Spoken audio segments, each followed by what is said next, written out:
Ang mga dagkong balita sa Balitang Bisdak karong Hunyo 2 adlaw Martes. Lalaki nga naglabay og basura sa dagat nangayog pasaylo. Sa 10th lang gihapon magklase ang mga estudyante sa San Miguel Elementary School sa lungsod sa Cordova. 39 anyos, patay human gidunggab sa iyang silingan sa Compostela. Skit sa reaksyon sa usa ka orange nga gustong tawgon nga Charmaine patok sa netizens. Kini ang GMA Regional TV, Balitang Bisdak. Maayong hapon, ako si Luan Mirandina. Nangayo og pasaylo ang lalaki nga nakuha og video nga naglabay og basura sa dagat dapit sa Pasil Fishport sa Dakbayan sa Subo. Ang report ni Alan Domingo. Kini ang video nga nakaabot ni Mayor Nestor Archival sa paglabay sa usa ka lalaki sa basura sa dagat tungod sa Pasil Fishport. Milihok dayon ang mga sakop sa Station 6 sa Cebu City Police Office ug natultulan ang mga lalaki kinsa gidala sa buhatan sa mayor sa City Hall. Nangayog pasaylo ang lalaki kang Mayor Archival dungan sa pagpasalig nini nga dili niya usbon ang iyang gihimo. Matod niya, gikan siyang nang limpyo sa basura ug ang iyang sayop kay gilabay ra usab niya sa dagat. Gipaisyuhan siya sa City Environmental Sanitation and Enforcement Team or CSET ang lalaki og 3 ka citation tungod sa kalapasan sa City Ordinance batok sa pagpataka og paglabay sa basura o Anti-Littering Ordinance. Nakitaan siya, kunya, ingon siya na siya ay labay, kunya karon gitagaan na to siya 3 ka citation. Kunya, ako lang pamuntanon si Juanito, kung sa may kasultian ako nito. Sila lang niya. Okay. Nag-limpyo mo sa tala. Nag-limpyo ka sa dano, nahimong na labay nito. Okay. Sana dinala ako siya. Okay. So, kung sa may himong nito, ikaw mo ay... Kung may bantay rin siya ng lapay. O ikaw mo bantay dito sa maglabay. Gihimugatan sa mayor ang istriktong pagpatuman sa saktong paghipo sa mga basura.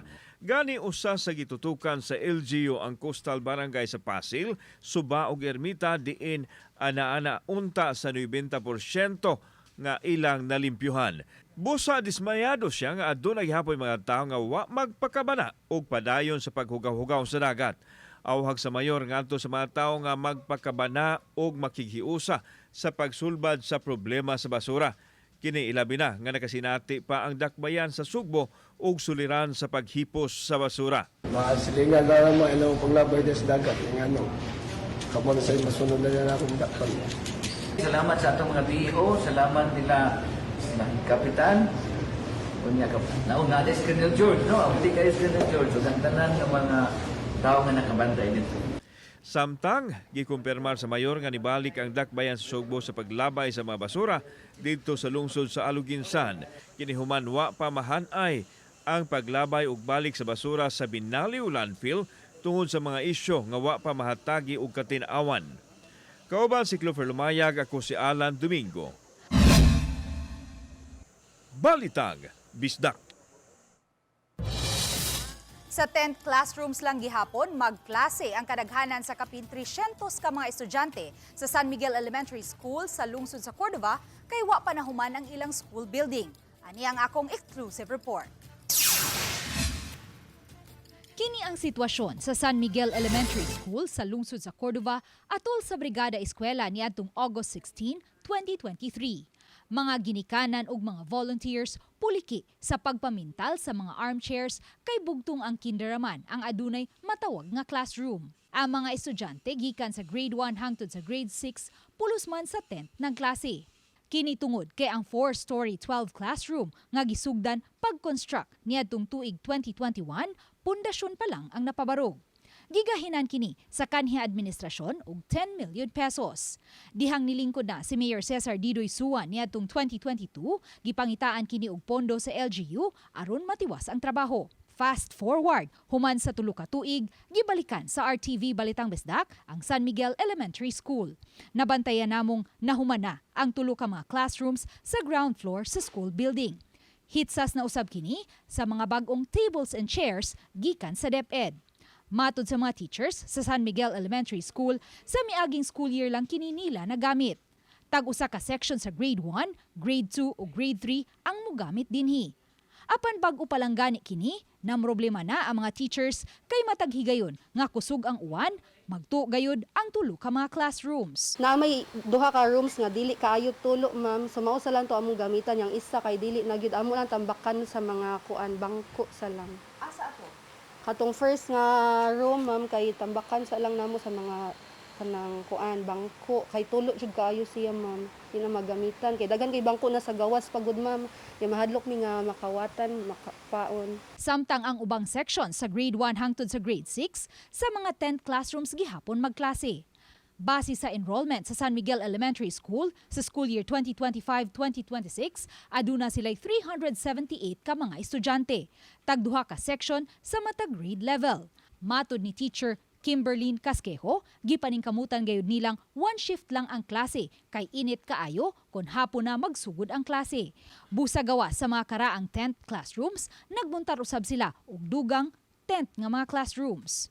Dinhi niining 400 square meters nga luna nga bag-uhay lang napalit sa LGU pabarugon ang unom ka mga 10 classrooms o makeshift classrooms. Samtang gipaabot pa nga hingpit nga mahuman ang bagong school building.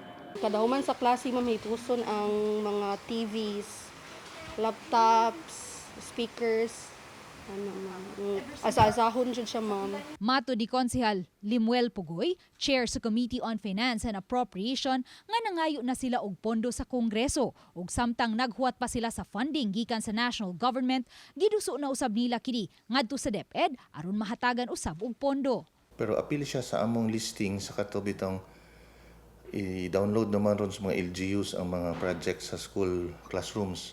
Apil na mo siya endorse sa DepEd nga ma-appeal siya, pero until na wala pa man, sige pa man sila og documentation katubitang dili na mo agi sa DPWH ang project, idiretso siya sa national government, so ang LGU mo magpatukod. Samtang gipasalig ni Konsehal Pugoy nga ipasusi ang tuo sa mga bag-ong classrooms aron kini ma-waterproof, ilabi na kay magsugod na usab ang tinguan. Atong ipa-check sa engineer within the week para before mo abli ang klase, makuana nila. Naramantay mga maintenance of buildings, so pwede ra siya ma-appeal. Akong suguon ron ang engineer na matrabaho lang diretso. Di man siguro na kung amount dili na siguro na more than 50,000 kinahanglan ng i-bid, pero kung lower ang amount pwede ra na ilang matrabaho dayon. Uban ni Marlon Melgazo, Luan Merondina, Balitang Bisdak.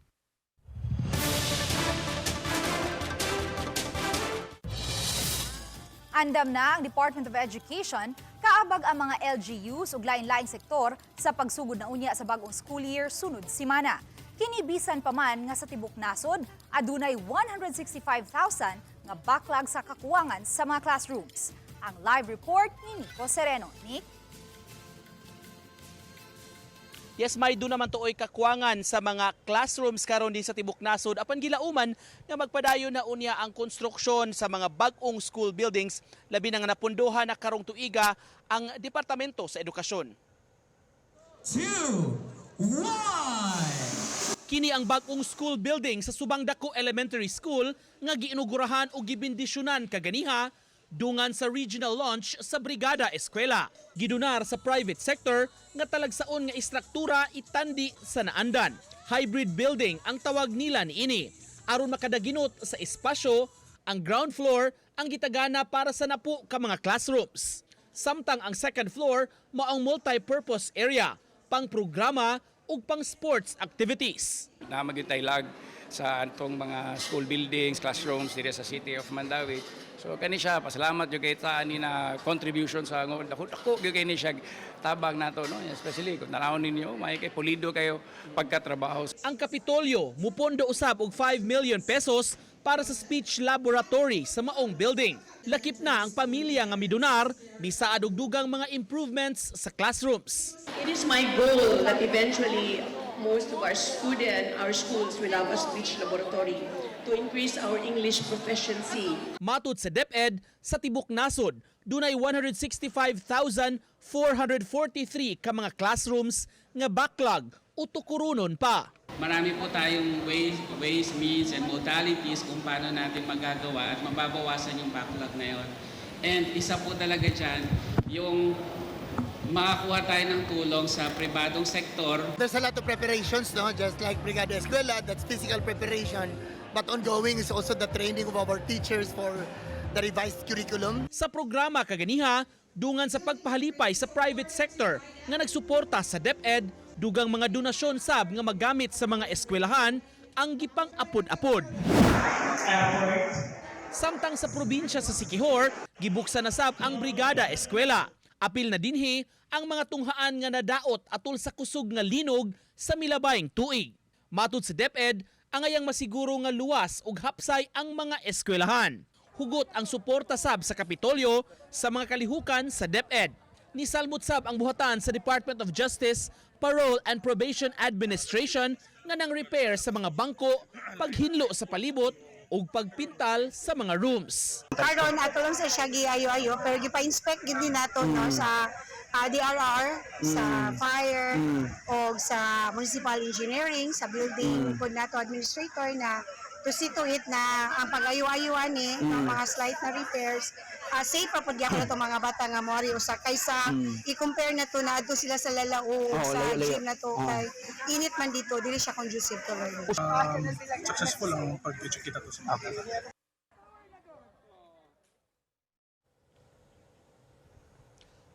May taliwa ni mga hagit nga may atubang sa education sector karong panahon na gilauman nga magmahimong hapsay raon niya ang pagbukas sa school year, pagsugod sa klase sunod semana, apan gi-highlight sa mga opisyales ang importansya sa koordinasyon, kooperasyon sa lain-lain nga sektor labi na gyud ang komunidad para makabot kini. May Daghang salamat, Nico Sereno.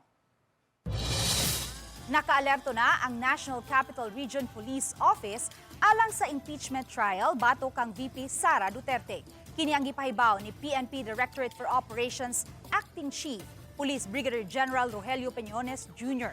Nakig-alayo na usab sila sa Office of the Senate Sergeant-at-Arms alang sa seguridad palibot sa Senado. Magsugod ang impeachment trial ni Duterte sa July. Good news alang sa mga gustong makakaton o mapalambo ang katakos sa natad sa Artificial Intelligence kon AI. Libre ninyo kining makatunan pinaagi sa programa sa Technical Education and Skills Development Authority kon TESDA. Ang artificial intelligence ang usa sa bag-o ug lakip sa 17 ka trade skills sa gipahigayon sa TESDA sa Regional Skills Olympics nga gibuksan sa Hunyo 2 hangtod sa Hunyo 4 din ipakita sa mga participants sa Cebu ug Bohol ang ilang katakos. Matud ni TESDA Region 7 Director Gamaliel Vicente nga gigahinan sa kagamhanan og 120 million pesos ang AI program sa Central Visayas diin adunay 16,000 slots ug sa kasamtangan katunga pa niini ang available. Tumong sa programa nga makasabay ang mga tao sa paspas nga paglambo sa teknolohiya, inay nga mahadlok hangpon ang artificial intelligence nga maghatag og dakong kasayon sa paghimo sa mga gimbuhaton. Gihangop usab sa dakbayan ang sa Sugbo ang programa sa TESDA diin nahimong dinapit sa kalihukan sa TESDA si Mayor Nestor Archival. AI is emerging man siya, no? Then we have also mechatronics, no? Atong gining gi-appeal kay AI is one of our priorities sa Region 7. In fact, natay micro-credentialing ani, we were given by Secretary Kiko Benitez ug ni President Bongbong Marcos, no? An amount of 120 million AI training. Ongoing na ni siya, Sir Alan, no? Sa atong mga tigpaminawan, pwede po mo avail ani, way bayad, ha? Ang AI is very important para sa ato, especially nga nag-anam na ta o increase ang atong mga teknolohiya.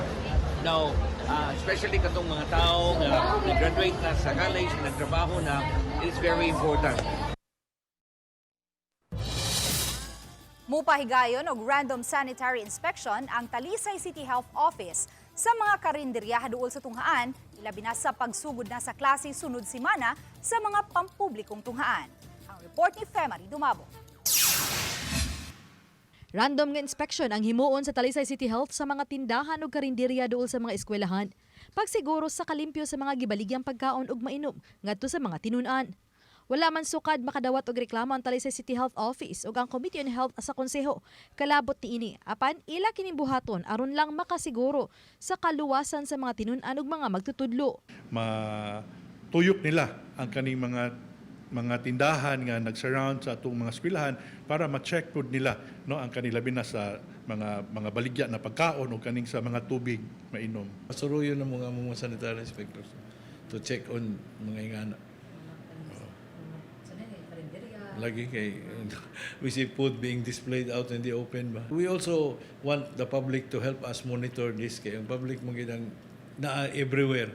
So you can always call, you can message kang Mayor Samsam nga kanang iyang page so that City Health can act. Samtang gipahugta na usab sa dakbayan sa Talisay ang programa batok sa dengue, ilabi na sa pagbukas na usab sa klase. Dungan ni mga adlaw sa Brigada Eskwela, andam ang City Health Office sa pagdawat sa mga request sa magpamisting sa mga eskwelahan. Sukad Enero hangtod Mayo 31 ning tuiga, nakatala ang Talisay City Health Office og 107 ka mga kaso sa dengue. 81 kanila mga suspected cases.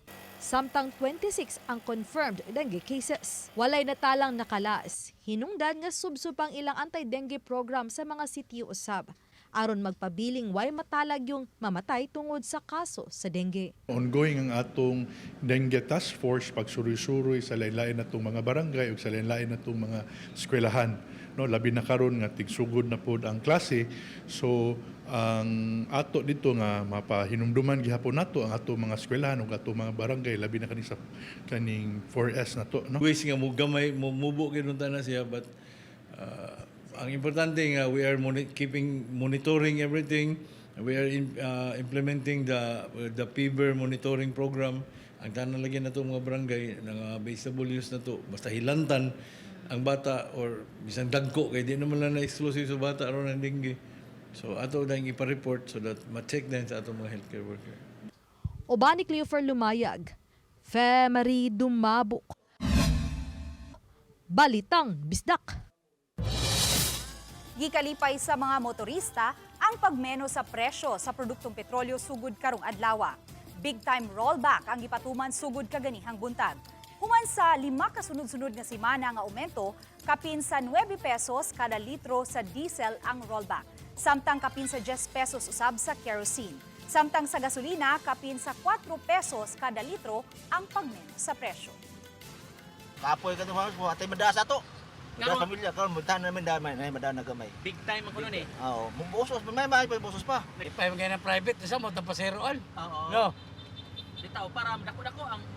marag yapon kinansa sir ay. O di apon di ay? Marag yapon. Bautra di ay? Ha? Bautra? Marag yapon, taas mo ka kaya gamay man pasero. Makatipid-tipid tas gasolina. Indot. Na? Magsigulbak. Para? Para kuan, kung gamay ta gastos atong kuan. Konsumo sa atong gasolina. Kini ang GMA Regional TV, Balitang Bisdak.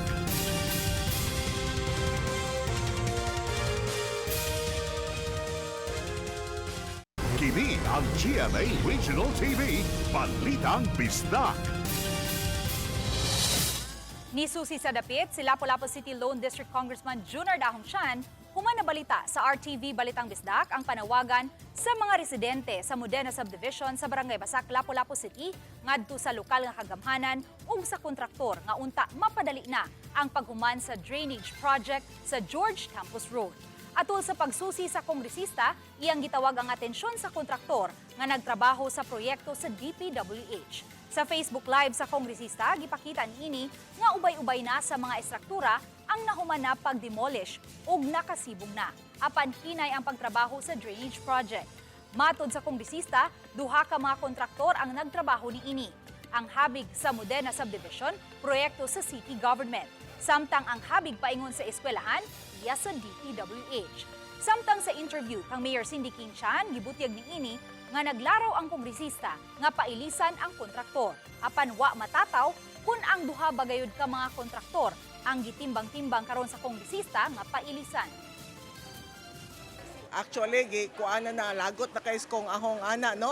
I think ipa-stop na niya or mailisa na kuanon ang DPWH na ilisa na ang contractor ana. Nasa taan ay LGU counterpart actually ato sa nang gipakuan, gipadali pod dagkan man sagud ang issue sa Nabalaka si Presidente Bongbong Marcos Jr. nga basin mausab ang reforma sa iyang administrasyon kung mahimong presidente si VP Sara Duterte. Gihimo ni PBBM ang maong pamahayag atul sa pagpagkiginabi sa usa ka news agency. Apan nakapangutana ang igsoon sa Vice Presidente nga si Davao City 1st District Representative Paulo Duterte kung unsa ang mga nabuhat nga reforma ni PBBM ug kung nganong nakasulti siya batok sa iyang igsuon. Dugang pa ni Kong Paulo nga kinahanglang ibutyag ni PBBM sa iyang State of the Nation Address o SONA ang iyang mga nabuhat sa mga ordinaryong Pilipino. Apan tubag sa Malacañang nga mahimong ibutyag sa presidente ang iyang nabuhat pinaagi sa press briefing ug di na kinahanglan pa nga paabuton ang SONA. Dugang ni Congressman Duterte nga si VP Duterte ang hinungdan nganong nakadaog si Marcos sa 2022 election. Apan ni react ug ni supak ni ini ang Malacañang. Makig-coordinate ang Metro Cebu Water District o MCWD sa kabumberuhan sa syudad sa Mandaue bahin sa estado sa mga fire hydrants. Usa kini sa nahisgutan sa pag-atubang nila sa sesyon kay nangayo og katin-awan ang City Council. Kahinumduman ang BFP Mandaue mihimo og mga inspeksyon sa mga fire hydrants kun diin dunay uban nga nasutang hinay ang pressure sa tubig. Gitinguhang mapreparar kini kanunay para magamit kung adunay emerhensiya. Istorya nila sa ilang findings para among ma-jive ang mga information na data.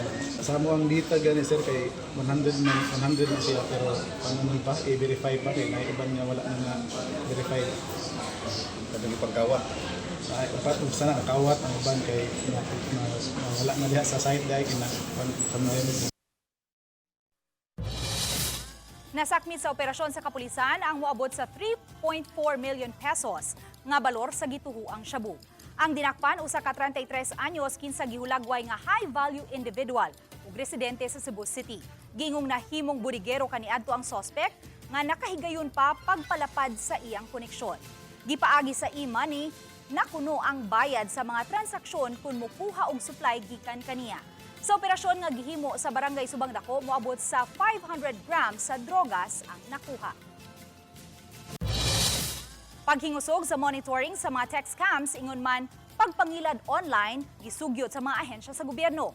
Dunay mga sugyot aron mapugngan ang pagkatapa ni ini kundi indaghan ang mabiktima. Ang report ni Nico Sereno. Matag karon og unya, ma-report ang pagtumaw sa mga insidente sa text scams nga mibiktima sa daghang mga tao. Taliwa sa paglusad na kaniadto sa SIM card registration nga gitarget nga makapahunong niini. Usa kining issue nga nahisgutan sa kapihan atol sa kasaulugan sa National ICT Month ning Hunyo. Matod sa NTC o National Telecommunications Commission, ang napasar nga balaod magkinahanglan pa unta og supplemental law para imando ang pagpa-release sa data o impormasyon sa subscriber. SIM registration should also incorporate an authority given to law enforcement agencies like the Philippine National Police, FBI, requiring telecommunication companies to divulge the identity of these scammers. No? Sa ato, wala naman muna siya nahitabo. And we've been waiting for that law. Sa sistema karon, ipaagi pa sa korte ang pagpa-release sa detalye sa subscriber. On the part of NTC, we cannot require any telecommunication companies in the absence of that law. Tingnan naman, that would be gross ignorance on the part of the National Telecommunications. If we require the telcos, na-require sila na i-divulge na magka-violate na sa constitutional provisions of Bill of Rights, right to privacy of communication correspondence. Second is Data Privacy Act. No? Third is the SIM Registration Act itself. Laing natuki ang binuang sa mga bookings sa mga nagpailang resort o hotels sama sa Bantayan Island. Kahinumduman, may alerto ni ini ang LGU, DOT, kapulisan ug mga establishmento mismo para likayan nga dunay mailad. Gidasig nila ang mga tao nga mo report gyud aron maimbestigahan kini. They are going to report the complaint, should be centralized. And CICC, through the ICT, we're able to provide kind of national hotline nato, which is the 1326. The national hotline for cybercrime complaints is also launched in our eGov app. What we do as similar to CICC, we try to capture, we get complaints to the local office, though they can go direct, so we can help endorse whatever their issues is. Kung napay pa-take down, kay nilima ko, and then investigation normally happens. Nico Sereno, Balitang Bisdak. Kini ang GMA Regional TV, Balitang Bisdak.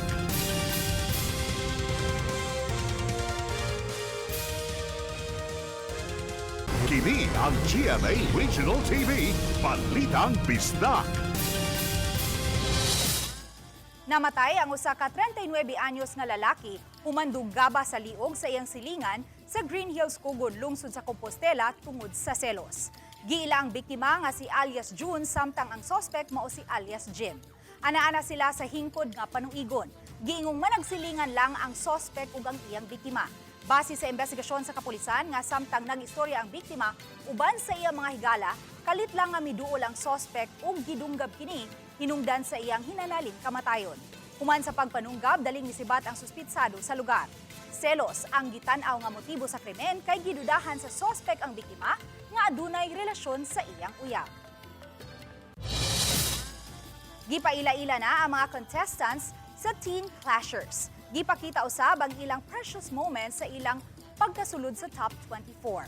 Samtang napiling Clash Masters sila si Julian San Jose ug Braver Cruz. Ug atong makauban ang The Clash panels nga sila si Asia's romantic balladeer Christian Bautista, star of the new gen Jillian Ward ug BGYO member ug former Clasher nga si JL Torreliza. Matanaw ang The Clash Teens sa June 7, Domingo, 7:15 p.m. sa GMA. Nailhan na ang mga responsable sa pagpangawat ug pagpangbungkag sa mga butang sa unom ka mga classrooms sa DepEd Building sa Marigondon National High School. Ani ang report. 5 ka mga estudyanteng lalaki gikan sa grade 7 ngadto sa grade 9 nga nag-aral reading Summer Academy Remediation Program ang niangkong responsable sa hitabo. Ug posibleng may uban pang mga estudyanteng malambigit usab kay nagpadayon pa ang gihimong investigasyon sa barangay pinaagi sa VAUSI Con Violence Against Women and Children ug sa Prefect of Discipline sa tunghaan. May pipila ka mga estudyante nga nakasaksi sa hitabo ang nipahibaw sa Prefect of Discipline hinungdan nga nasubay ang identity sa mga responsable. Human nasubay ang Pinoy-anan sa naasoing mga estudyante na recover ang mga butang sa mga teachers nga nangahanaw. Apan ang uban ni ini wa na ma-recover kay nabaligya na. Ang akong nagulanan to kay napalitan ako akong Boy Scout o 15 ka buok tent para sa camping tent siya nga tag 2,000 to. So 30 ka buok wa naman murag wa nay nabilin. Nasayran usab sa principal sa Marigondon National High School nga nagsilbing accessory to the crime ang unom ka mga babaeng estudyante. Nya sila kakita sad sila mismo nga nanguha ang kadto mga bataw. Nya mahimo silang witness kay kita man sila. Ani ihatagan pud sila sa butang. Nidawat pud sila kay nagtuo kuno ang babae nga kanang personal to sa laki. Sa pagkakaroon, mag-agad pa ang principal sa recommendation sa CSWD kung isud ba sa Home Care for Children facility sa Lapu-Lapu City ang mga minor de edad nga responsable sa pagpangawat sa mga butang sa mga teachers ug sa eskwelahan ug sa pagpangbungkag sa mga butang ug mga lingkuranan sa unom ka mga classrooms sa DepEd Building. Dili pa kay ko mo buy out sa kuan nga murag bayad mura ba og okay lang manguha kay bayaran lang. Mawabitaw ang akong nga gitanaw pa nako ang unsay epekto sa ato ang pagpabayad nga nanguha ang bata or unsay atong sanksyon nga ihatag sa bata nga maka-learn sila nga ang ilahang gibuhat dili maayo. Nagpadayon pa usab ang gihimong pag-inventory sa eskwelahan sa mga nangawagtang nga butang. Ipaubos usab sa debriefing ang mga teachers nga nabiktima. Sa pangutana, kung may tulubagon pa ba ang gwardya sa hitabo? Ang mga security guard dili siya maka panubag tungod kay nisulti mga bata nga adto nila ipagawas ang butang didto kilid kinaguba nga koral. Awra ba gitunol ba inana? So dili makita dire. Uban ni Marlon Melgazo, Luan Merondina, Balitang Bisdak. Nagmabulukon ang pagpahigayon sa Santa Cruzan sa parokya sa Mactan, Lapu-Lapu City. Gikan sa 70 ka mga kapilya sa barangay, gipili ang 12 ka mga nagsilbing rayna. Gawas nga napadayon ni ini ang tradisyon ug debosyon sa mahal nga Berheng Maria, ang naason kalihukan nagsilbi usab nga fundraising activity aron mapadayon ang ubang mga proyekto sa simbahan, ubang pa mga dapat sa simbahan nga naguba atol sa bagyong Odette apan wa pa napaayo. Nikunhod ang fuel surcharge sa level 13 gikan sa level 15. Matod sa Civil Aeronautics Board, epektibo sa June 1 hangtod sa June 15 ang bagong adjustment sa fuel surcharge. Mukabat sa kapin sa 400 pesos hangtod sa 1,200 pesos ang domestic flights. Samtang 1,300 pesos hangtod sa kapin 10,000 pesos sa international flights. Ang adjustment sa fuel surcharge nagbase sa lihok sa jet fuel sa world market. Wala na'y bagyo apan uwanon gihapon tungod sa habagat. Southwest monsoon o habagat ang dominant weather system nga nakaapekto karon sa nasod. Bisan tuod nagsugod na ang habagat, gipaabot pa gihapon kung kanusa ideklarar sa Pag-asa ang opisyal nga pagsugod na sa panahon sa tinguan. Apan sa dili pa kana mahitabo, masinati gihapon ang mas subsub nga pag-uwan-uwan sa halapad nga mga lugar sa nasod. Subay sa rainfall forecast sa Metro Weather, masinati ang katag-katag nga mga pag-uwan-uwan sa ubang lugar sa Eastern ug Central Visayas. Posible usab nga uwanon ang ubang mga lugar sa nasod. Ani ay usa ka video content online nga gi-heart sa mga netizen tungod lang sa pangan sa mga prutas. Nakapangutana ang usa ka orange kung nganong orange ang iyang pangan, kay gusto niya nga Charmaine ang ipangan kaniya. Napa-enter frame usab si avocado diin gusto niyang usbon ang iyang pangan nga Melanie. Ang ilang bright idea nakuha sa usa ka fly o langaw nga gusto usab kunong magpatawag nga Vanessa. Ang video sa mong content creator nakaangkon karon og binilyon ka mga views.